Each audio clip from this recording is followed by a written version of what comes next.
Tinutlo gikan sa Ebanghelyo sumala ni San Marcos. Kapitulo 4, versikulo 35 ngadto sa 41. Sa pagkagabi niadtong adlaw, giingnan ni Jesus ang iyang mga tinun-an, manabuk kita sa langaw.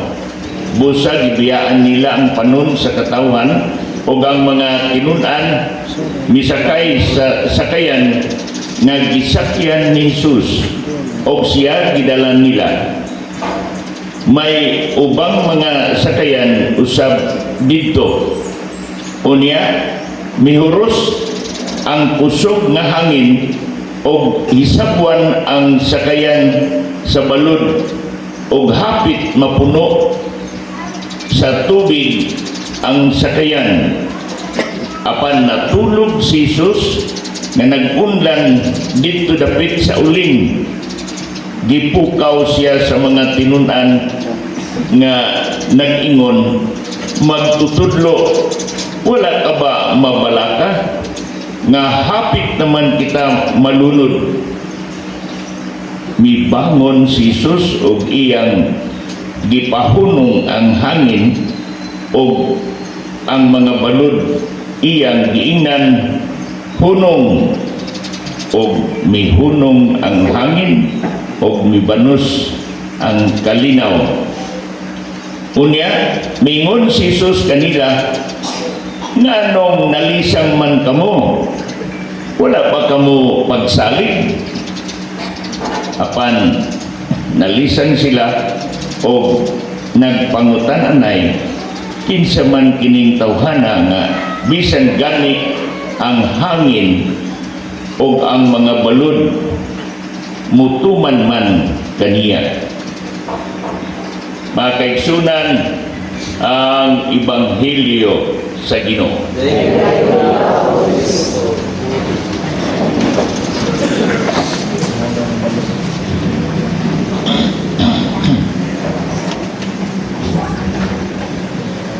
Mga higug mga kaigsunan din ni Kristo, maayong buntag ang iyong tanan.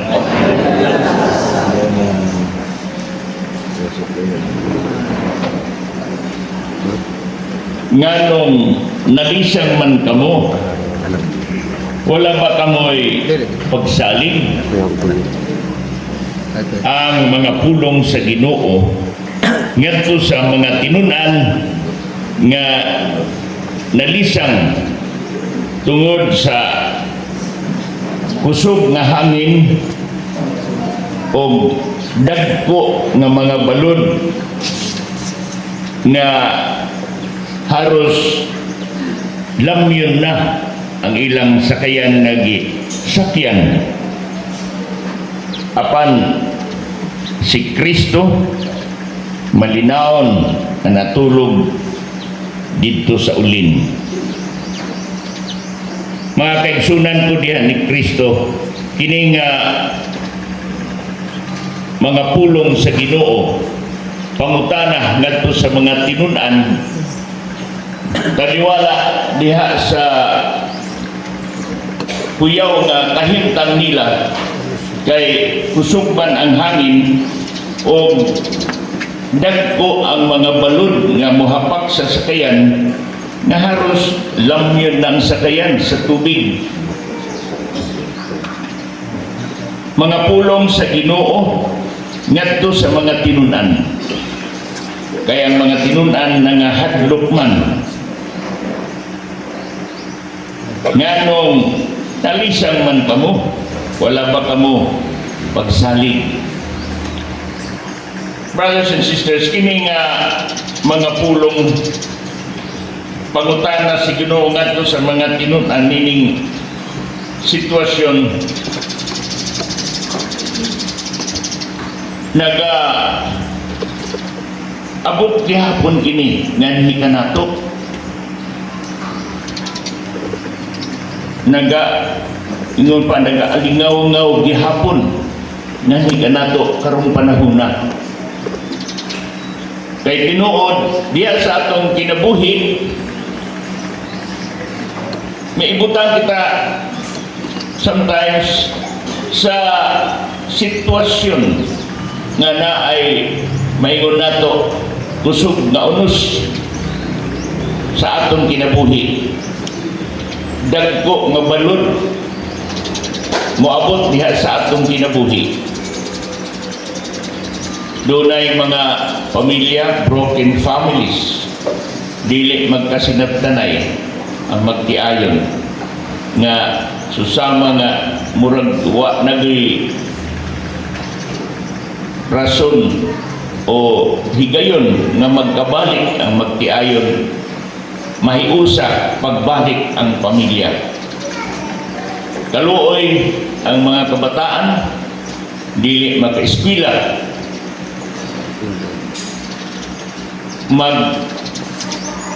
hunahuna sila kung asa sila kuyog sa ilang nanay ba, ngadto ba sa ilang tatay, na naglisod ang kabataan, mga sayo pa sa ilang kinabuhi, nakaabot na problema ang pamilya, giabot sa dagkong balod ang mga anak mausab, may unos sa ilang kinabuhi. Sometimes naasab diya sa atong pamilya kung dunay masakit, tinuod nga lisod ang pagkasakit karong panahona. Kung kaniadto lisod ang pagkasakit, kay maingon man ta kay maranag ko ang true orange, mawa na ang hilanat. Ini pabukali na dito tanglad paing na kay makaihinan ng maayo. Pero karon dili na. Dadon gani nimo ang pasyente sa ospital, grabe no. So, diha pa lang sa saingan na emergency room, nanay daghan ng mga testing, dako na nga bayranan. So dako nga problema kung dunay masakit niya sa pamilya. Labi na grabe nga mga sakit, mga cancer, mga diabetes, mga stroke, dako nga problema, unos nga miabot sa kinabuhi. Sometimes ang dili sama-sama sa kabataan dili pakapasar sa pag-eskwela kay ano man bulakbol man, musulod tunuhay dito lang guys sa kuan kining bilyaran o dito lang guys sa eskina standby nga pagka panamusamo ka man sa klase, uy dagan man hulog, balik okay. Taga anong problema ang ginikanan kung ang bata po dako sa mga problema niya pagkauulaw ang iyang mga classmates doon na nakatuwa na sa laing ang sa pag-eskwela ito, wa balik ka kung sa kaklase nga estudyante mura o makainon sa ka nga na ay dagkong balod sa imong kinabuhi, giabot kag unos Mao nga susama kita sa mga apostoles malisang. Sometimes mawadaan ang pagsalig ngadto sa Dios nga moabot og mga questions diha kanato. Ingon ta, moabot ba ang atong pag-ampo ngadto sa Ginoo? Ipamatian matahan niya. Nag-andam na ba ito siya solusyon sa akong problema nga akong gipahayag? Na ba, tinuod ba nga naa siya kanunay? Presensya. Nag-aalin susunod ka na ito. Kaya ihigugma man kita. So dagan mga questions. Maabot ka na ito. Dagan mga questions. Apan atong hinumduman, brothers and sisters, sama sa mga apostoles, sa dili na nila makaya, nahadlok na giyon sila. Kung sa ilang gibuhat, ang Ginoo dito, maayong pagkahinanok. Kung sa ilang gibuhat, gipukaw nilang Ginoo, o giingnan nila, magtutudlo. Di ka ba ng balaka? Mga lunod na kita. O ang Ginoo, may bangon, mingon sa hangin, hunong, og ngadusab sa balod, mingon siya, hunong, og mihunong ang hangin, og ang dagkong mga balod, og miabot ang kalinaw. Murag, kung kita dito, mahuwasan kita. Ay, salamat. Ay, luwas gihapon. Diba? Makagagahang yun ang Ginoo na tingala sila sa mansik kining tawanan. Bisan ang hangin, bisan ang mga dagkong balod, musunod man kaniya sa iyong mga pulong. O diha, igo ang pangutana sa Ginoo. Wala pa kamong pagsalit. All the while, diha kauban nila ang Ginoo. Diha kanila ang makagagahom. Kung salamat na lang, kay nauna-unaan nila pag wala sila po layak ngadto sa dagat o mangita og kaluwasan, kundi ila usa gipukaw ang Ginoo. Nangayo silang tabang. Nangayo tabang sa Ginoo. Mausap kita, brothers and sisters. Bisan sa gamay natong pagtuo nga ang Ginoo motabang kanato, taliwala sa atong unos, sa atong kinabuhi, mga problema, mga kasakitan mo abot sa atong kinabuhi, ayaw kita paghingalimot, pagtawag sa Ginoo, ato siya tawgon, mangayo kitang tabang kaniya. Kay siya magagagawang tinuod, siya naga-uban ka na to tungod sa iyang dakong gugma, giatiman kita niya, gialin susunod kita ang atong kinabuhi, diha sa atong kinabuhi na ang Ginoo. Diba? Sometimes doon sulayan kita sa atong pagtuo, apan sa kahuman maingon ta diha gud diay ang Ginoo. Bisan ako na ospital nga way kwarta, abi na ko nga di na ko kaulit, apan diha gud diay ang Ginoo. Daghan ang mitabang. Makita nato na ang Ginoo. Busa sama sa mga tinunan, dili kita may kalimot pagpangayog tabang ngadto sa Ginoo. Dangog kita sa Ginoo kay siya mismo nagpasalig ka nato.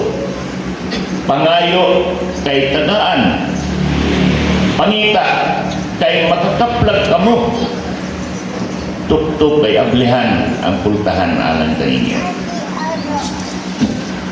Ato diya sa atong ginabuhi in this time of our life, makaingon ta nga natural kining mga problema, di ba? Natural ka na kay niya pa ta sa yuta, niya pa ta sa kalibutan. Natural lang kini. Ato paningkamutan ang mga solusyon. O mudangon kita sa Ginoo sa iyang tabang. ug diha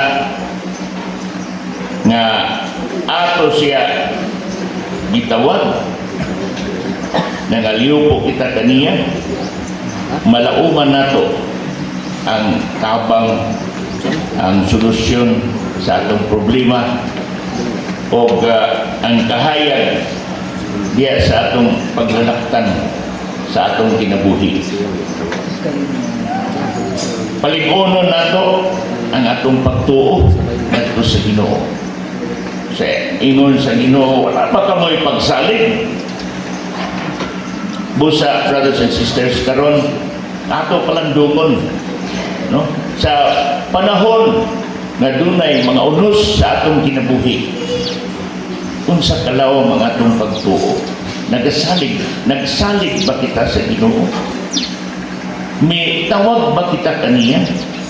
O kung mitawag man kita, miabot ba ang tabangan? Kay tinuod, brothers and sisters, kung mangayo kita, tabangan kita. O diya sa mga pagsulay sa atong kinabuhi, kahuman ini, sama sa sitwasyon sa mga tinunan, miabot ang kalinaw. Moabot ang kalinaw, ug diha makapamalandong kita nga kung unsa kalawang mga atong pagtuo o unsa ka makagagahom sa Ginoo, kay siya mo tubag sa atong panginahanglan o mutabang kanato. Busa ingon sa Ginoo, salig kita kaniya. Wala pa kami pagsalig, ato siya tubagon, duna nagasalig kami kanimo kanunay Ginoo. Amen. Amen. Manindog, nagato ako